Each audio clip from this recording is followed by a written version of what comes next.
aprel 9-cu siniflərə buraxılış imtahanına düşmüş sualların izahı ilə davam edirəm.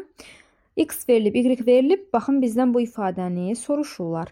Gəlin əvvəlcə kəsr xətti çəkək. Məxrəcdə x üstəgəl y, yəni 5 çıx 2 kökdə 6 üstəgəl 5 üstəgəl 2 kökdə 6 yazacağım. Surətdə isə bunları bir-birinə vuracağım. 5 çıx 2 kökdə 6-nı vururam.